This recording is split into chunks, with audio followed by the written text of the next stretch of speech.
Bogus लाडक्या बहिणींचा सुळसुळाट झालाय. दोन्ही उपमुख्यमंत्र्यांसह ज्येष्ठ मंत्र्यांच्या जिल्ह्यात सर्वाधिक प्रकार उघडकीस आलाय. काही केवायसी प्रॉब्लेम सापडले.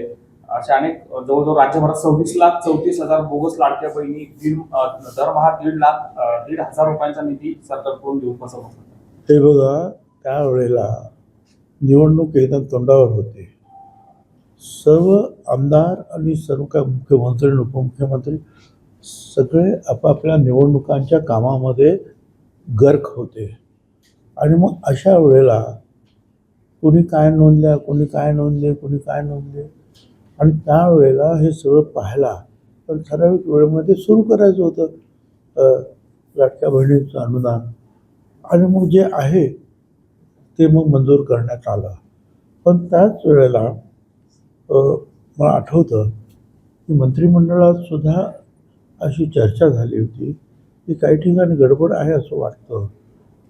निवडणूक झाल्याबरोबर या सगळ्यांची जी आहे चौकशी करण्यात यावी आणि जे नियम आपण ठरवून दिलेले आहे की एका घरामध्ये फक्त 2च, तर तिथे 3-3 असतील तर नाही.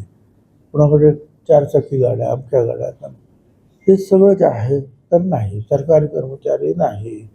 त्याच्यानंतर दुसरी जर एखादी सवलत ते घेत असतील महाराष्ट्र सरकारकडून तर त्याच्याबद्दल.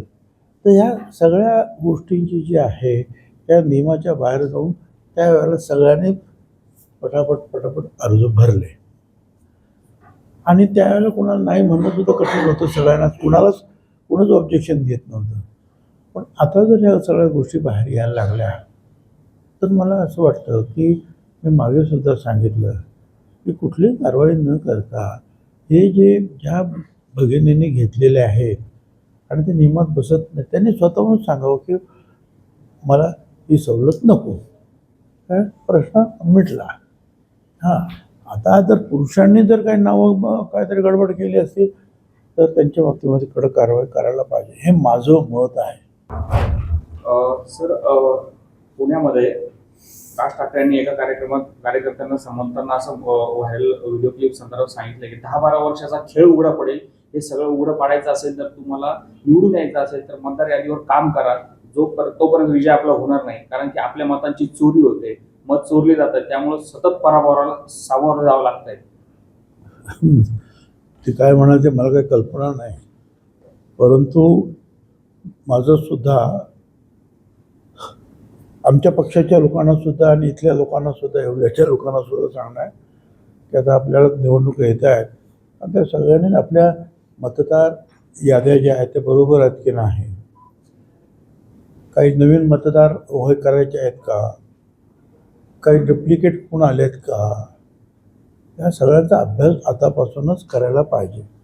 ज्यांना निवडणूक लढवायची आहे त्यांना ते करावंच लागतं.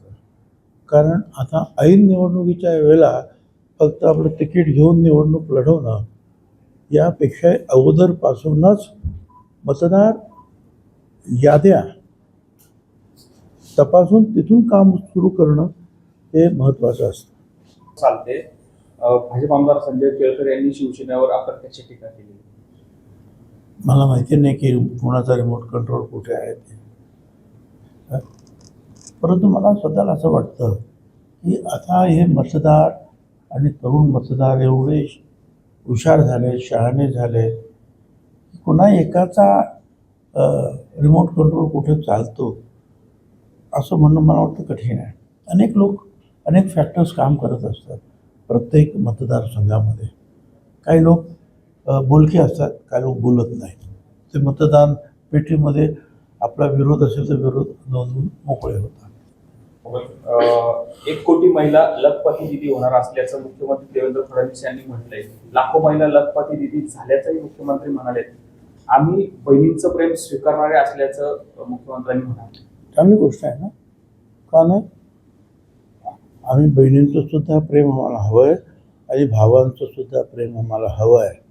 म्हणून बहिणींना जसे आपण त्या वेगवेगळ्या सोयी देतो, शिक्षणापासून तर त्या लाडकी बहीण योजनेपर्यंत, तसंच भावांच्या बाबतीमध्ये सुद्धा काय आपण सांगितलं की शेतकऱ्यांना सुद्धा कर्जमाफी वगैरे जे आहे त्याचा विचार योग्य वेळ आपण करणार आहोत. आणि त्यांना ज्या काही गोष्टी लागत आहेत ग्रामीण पातळीवर त्या देण्याचा आपला प्रयत्न आहे. शेतकऱ्यांना काय लागतंय? पाणी लागतंय, वीज लागते, चांगलं बियाणं लागतंय, बाजारभाव लागतात, तिकडे रस्ते बिस्ते जे आहेत व्यवस्थित लागतात.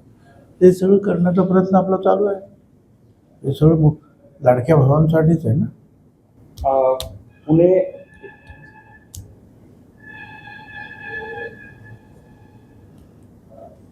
पुणे विद्यापीठ अनुदान आयोगानं UGCनं पदवीपर्यंतच्या विद्यार्थ्यांसाठी गणिताच्या अभ्यास आराखड्यामध्ये आता वैदिक गणित हा विषय शिकवण्याचं ठरवलेलं आहे.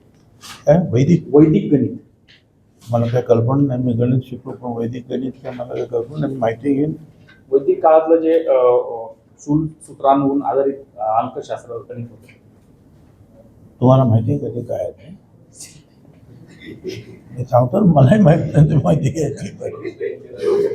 आता शेवटला हरी म्हणणारी आहे, मी रामकृष्ण हरिवाली आहे तरी मटण खाते, असं वक्तव्य त्यांनी काल त्या सभेत केलं. त्यामुळे पुन्हा नव्या वाहनाला दोन. माझं स्पष्ट म्हणणं आहे, सरकारनं आणि कोणीही काय खावं याच्या बाबतीमध्ये जास्त लक्ष देण्याची गरज नाही. आम्ही दिल्लीतून होत असल्याचा टोला सुप्रिया सुळेंनी फडणवीसांना लगावलाय. 10 वेळा मी मुख्यमंत्र्यांना वेळ मागितला पण त्यांनी दिलं नाही आणि एकाच वेळेत मला शहानी वेळ देऊन त्यांनी माझं कामही केलं. नाशिकच्या एका कार्यक्रमात सुळेंनी हटवलं लागलं. चांगली गोष्ट आहे ना. BJPच्या मंत्र्यांनी मग ते हे नाही तर ते त्यांनी कामं केली, हे महत्वाचं आहे. ABP माझा, उघडा डोळे बघा नीट.